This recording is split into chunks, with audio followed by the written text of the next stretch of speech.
بسم اللہ الرحمن الرحیم الحمدللہ رب العالمین والصلاة والسلام علی سید المرسلین وعلی آلہ واصحابہ ومن تبعہم بإحسان الی یوم الدین اما بعد۔ آپ کے سامنے پہلے حدیث صحیح کیا ہے اور حدیث کی اقسام میں جیسا کہ کچھ بیان اس کا تفصیل کے ساتھ گزر چکا ہے، آج آپ کے سامنے بتائیں گے حدیث حسن یعنی صحیح لغیرہ کیا ہے اور حدیث ضعیف اور اس کا کیا مقام ہے، مرتبہ ہے، پھر ضعیف کی اقسام کیا ہیں۔ آپ انشاءاللہ غور سے سنیں۔ پہلی بات، حدیث حسن یا صحیح لغیرہ، اس سے مراد وہ حدیث ہے جس میں صحیح حدیث کے تمام شرائط پائی جاتی ہوں اور اسی لیے اسے مقبول شمار کیا گیا ہے، لیکن اس کی راویوں میں کوئی راوی ایسا ہو جس نے اس کے الفاظ کو ضبط کم کیا ہو۔ اس معنی میں حسن حدیث ہی پر حدیث کا دار و مدار ہے اور اس کو اکثر فقہا مسائل کے استنباط میں استعمال کرتے ہیں۔ یہ بات اس صورت میں ہے جب وہ منفرد ہو، لیکن اگر اس کے ساتھ کوئی دوسری روایت بھی مل جائے جو قوت میں اس کے برابر ہو یا اس سے زیادہ ہو تو وہ ترقی کر کے صحیح لغیرہ کسی دوسری روایت کے تعاون سے صحیح بنی ہوئی حدیث کے مرتبے تک پہنچ جاتی ہے۔ تو یہ ہے حدیث حسن یا صحیح لغیرہ۔ اب آئیے اس کے بعد تیسرا حدیث کے اقسام میں ضعیف حدیث ہے جس کو حسن لغیرہ کہتے ہیں، اور اس سے مراد وہ حدیث ہے جس میں وہ سارے یا سب کچھ اوصاف نہ پائے جائیں جن کا اوپر حدیث صحیح اور حدیث حسن کے سلسلے میں ذکر ہوا ہے۔ اس کی یہ ضعیف کبھی شدید ہوتا ہے، حدیث کے اندر جو ضعف ہے وہ ضعف کبھی شدید ہوتا ہے اور کبھی ہلکا۔ اس کا ضعف شدید اس وقت ہوتا ہے جب اس کی روایت کوئی کذاب یعنی بہت جھوٹا یا متروک جس کے حدیث نہ لی جائے یا جھوٹ، فسق یا بدعت سے متہم آدمی روایت کرتا ہو۔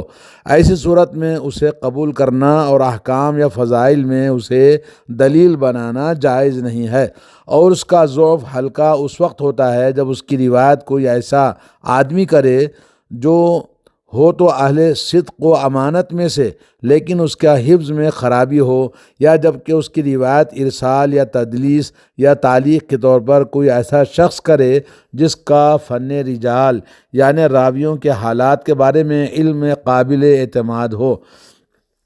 اور اس حدیث کو ضعیف اس کا ضعف اس وقت ظاہر ہوتا ہے اور وہ حسن لغیرہ کے مرتبے تک ترقی کر جاتی ہے جب اس کی کئی سندیں مل جائیں، اور اس وقت فضائل میں اسے دلیل بنایا جا سکتا ہے اور احکام میں دلیل نہیں بنایا جا سکتا، الا یہ کہ مسئلہ بتانا ناگزیر ہو جائے اور اس میں رائے اور قیاس کے سوا کوئی اور چیز نہ مل رہی ہو، کیونکہ ایسی صورت میں اس قسم کے ضعیف حدیث رائے اور قیاس سے بہتر ہوتی ہے۔ اپنی کتاب منہاج السنہ میں امام ابن تیمیہ لکھتے ہیں، ضعیف حدیث رائے اور قیاس سے بہتر ہے۔ ضعیف سے مراد متروک حدیث نہیں بلکہ حسن درجے کی حدیث ہے۔ امام ترمذی سے پہلے محدثین کی اصطلاح میں حدیث صحیح ہوتی تھی یا ضعیف، اور ضعیف کی دو قسمیں ہوا کرتی تھی، ایک ضعیف متروک اور دوسری ضعیف غیر متروک، اور ائمہ اسی اصطلاح کے مطابق کلام کیا کرتے تھے۔ اب جو لوگ صرف امام ترمذی کی اصطلاح سے واقف ہیں، انہوں نے جب کسی امام کا یہ قول سنا کہ ضعیف حدیث مجھے قیاس کی بنسبت زیادہ پسند ہے، تو یہ سمجھے کہ وہ امام ترمذی کی اصطلاح میں ضعیف حدیث کو دلیل بنانے کے قائل ہیں۔ تو اس طرح سے یہ ابن تیمیہ کا رحمۃ اللہ علیہ کا قول تھا۔ اب آئیے ہم آپ کو بتائیں گے ضعیف کی اقسام ہیں، جس کو حدیث غیر ضعیف جو ہوتی ہے اس کو قبول نہیں کیا جاتا، تو اس کے اقسام ہیں۔ ضعیف حدیث کے اس کے اسباب ضعف کے لحاظ سے کئی اقسام ہیں۔ آئیے ہم آپ کو بتاتے ہیں۔ نمبر 1، مرسل اس سے مراد وہ حدیث ہے جس کی روایت تابعی کسی صحابی کے ذریعے نبی کریم صلی اللہ علیہ وسلم سے کرے لیکن اس صحابی کا نام کا ذکر نہ کرے۔ جمہور محدثین کے نزدیک یہ ایک قسم کی ضعیف حدیث ہے، اس لیے وہ اسے قبول نہیں کرتے، کیونکہ جس شخص کا تابعی نے ذکر نہیں کیا اس کا حال کچھ پتہ نہیں ہو سکتا ہے۔ تو وہ صحابی نہ ہو بلکہ تابعی ہو۔ ہاں یہی حدیث اگر کسی دوسری سند سے بھی آ جائے تو وہ ضعیف نہیں رہتی اور اسے دلیل بنایا جا سکتا ہے، کیونکہ وہ نرے قیاس سے بہتر ہے۔ گویا اس بارے میں جمہور محدثین امام شافعی کی مطابقت کی ہے، جو مرسل حدیث کو رد کرتے ہیں اور چند شرطوں کے بغیر اسے قبول نہیں کرتے۔ ان میں سے ایک شرط یہ ہے کہ مرسل روایت کو مرسل بنانے والا راوی کوئی معروف اور بڑا تابعی ہو اور جس کے متعدد صحابہ سے ملاقات ہوئی ہو، جو مدینہ میں امام سعید ابن مسیب اور عراق میں امام حسن بصری، اور دوسری شرط یہ ہے کہ اس کی کسی دوسری روایت سے بھی تائید ہوتی ہو، جو چاہے مرسل ہی ہو یا اس کی تائید کسی صحابی یا اکثر علماء کے قول سے ہوتی ہو، یا مرسل اگر نام لے کر روایت کرتا ہو تو کسی ثقہ راوی ہی کے نام لیتا ہو۔ عام فقہا مرسل کا اطلاق تابعی یا تبع تابعی کے قول پر کرتے ہیں جب وہ قال رسول اللہ صلی اللہ علیہ وسلم کہے۔ ایسی مرسل حدیث حنفیہ کے نزدیک مقبول ہے جب اس کا مرسل پہلی 2 صدیوں میں ہو، اور مالکیہ کے نزدیک وہ اس صورت میں قابل قبول ہے جب اس کا مرسل اس بارے میں معروف ہو کہ وہ ثقہ راویوں ہی سے روایت کرتا ہے اور ان کا نام نہیں لیتا۔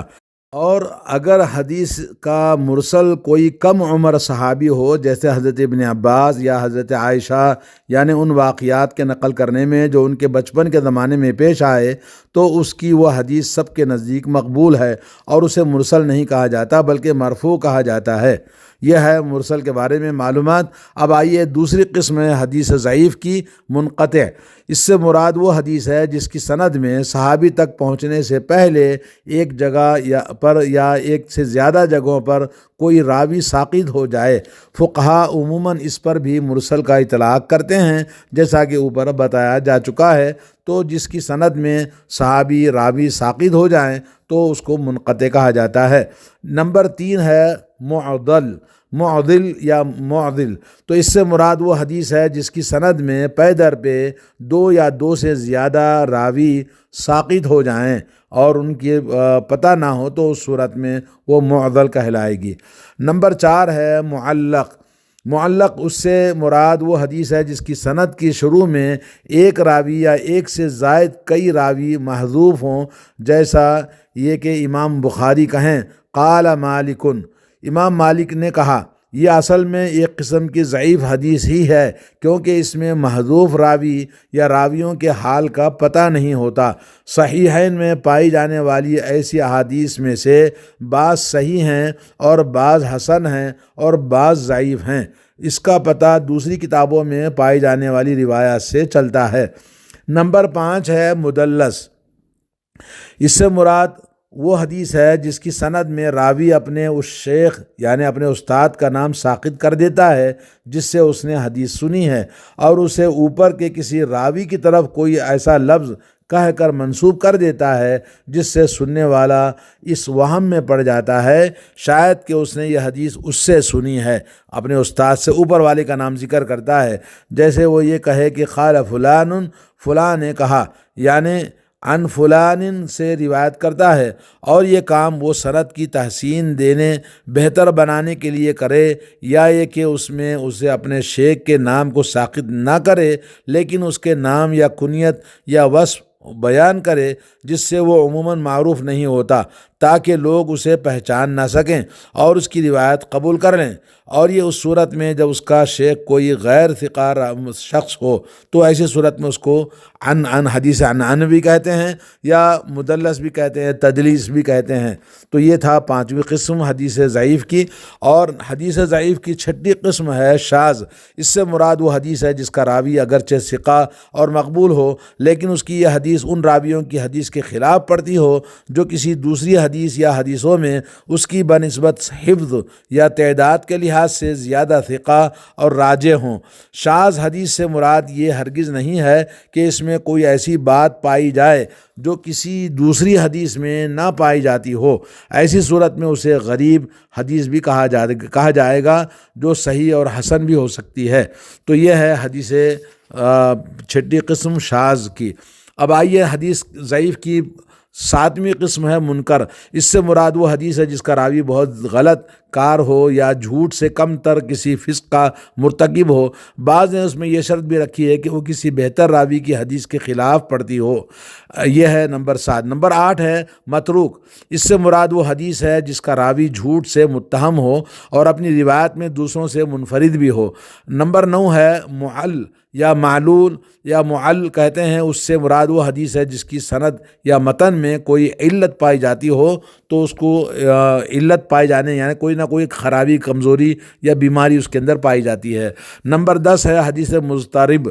اس سے مراد وہ حدیث ہے جس کے ایک ہی راوی کبھی کسی طرف بیان کرے اور کبھی کسی اور طرح بیان کرے، یا اس کے 2 راوی ہوں اور ان میں سے ایک راوی اسے ایک طرح سے بیان کرے اور دوسری طرح سے، اور صورتحال یہ ہو کہ دونوں باتوں میں تطبیق دی جا سکتی ہو اور نہ ایک کو دوسرے پر ترجیح۔ ایسی صورت میں اس کو مضطرب کہتے ہیں۔ اگر دونوں میں سے ایک کو دوسرے پر ترجیح دینا ممکن ہو، 2 راویوں میں سے ایک کے زیادہ پختہ حافظ ہونے کی وجہ سے یا کسی اور وجہ سے، تو جس حدیث کو ترجیح دی جائے گی وہ صحیح ہو جائے گی اور دوسری شاذ یا منکر۔ اور اگر دونوں کے درمیان تطبیق دینا ممکن ہو اور نہ ایک کو دوسرے پر ترجیح دینا، تو ان دونوں کے قبول یا رد کرنے میں توقف کرنا چاہیے، کیونکہ ممکن ہے کہ مستقبل میں کوئی ایسی چیز ظاہر ہو جائے جس سے دونوں کے درمیان تطبیق یا ترجیح ممکن ہو سکتی ہے۔ تو یہ حدیث مضطرب تھی ضعیف کی۔ اور 11ویں قسم ہے حدیث ضعیف کی، وہ ہے مدرج۔ اس سے مراد وہ کلام ہے جس کا راوی حدیث کی سند یا متن کے دوران اپنی طرف سے ذکر کرتا ہے اور اس طرح پہچانا جاتا ہے کہ کسی دوسری روایت میں اس کا ذکر الگ سے ہو، یا راوی کسی دوسری روایت میں اس کی صراحت کرے، یا کوئی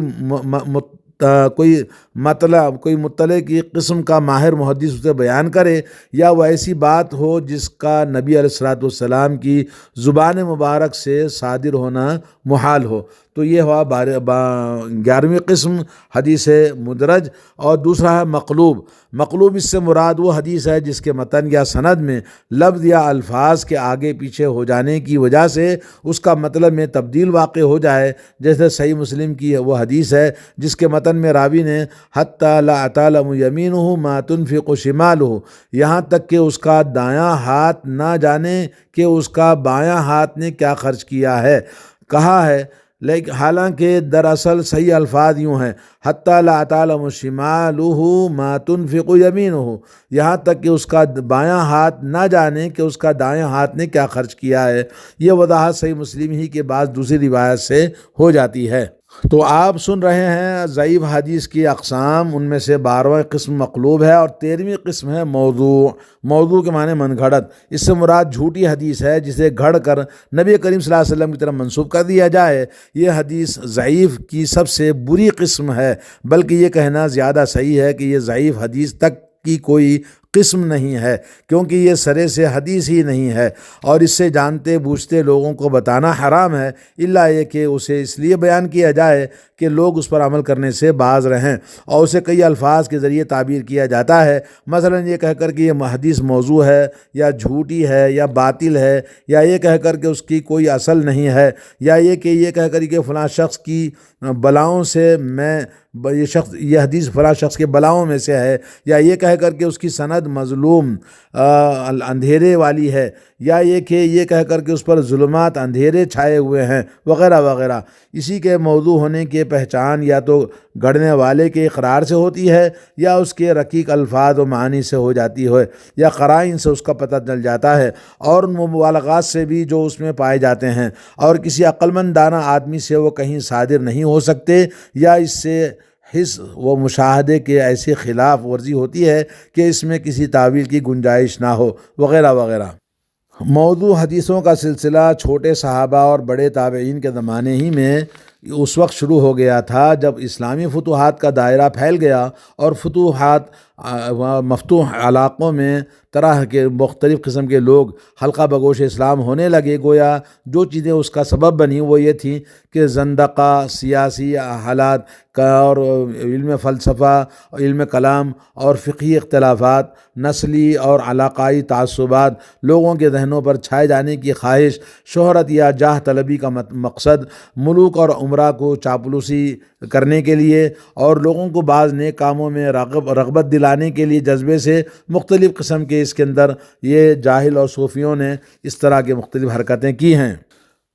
ابن جریر کے زمانے ہی سے صورتحال یہ ہے کہ تفسیر کی کوئی کتاب موضوع احادیث سے خالی نہیں ہے۔ اختلاف ہے کہ صرف یہ ہے کہ کسی کتاب میں یہ کم از کم اور کسی میں زیادہ اس سے استثناء ہے تو صرف تفسیر ابن کثیر، تفسیر آلوسی، تفسیر المنار یا اس زمانے کے بعض ان تفاسیر جن کو مصنفین موضوع حدیث سے پڑھنے والے کو خبردار کر دیتے ہیں۔ امام ثعلبی کی تفسیر ان سے بھری پڑی ہے۔ زمخشری اور اپنی تفسیر کشاف میں فضائل و قراءت کی تحت ان کی کثرت سے ذکر کرتے ہیں، اور تقریباً یہی حال تفسیر نصفی اور بیضاوی کا ہے۔ فقہا خصوصاً متاخرین فقہا کی کتابوں میں بھی ضعیف اور منکر احادیث بکثرت ملتی ہیں، اس لیے وہ جہاں حدیث نقل کرتے ہیں اس کے ساتھ اس کی سند کا ذکر نہیں کرتے۔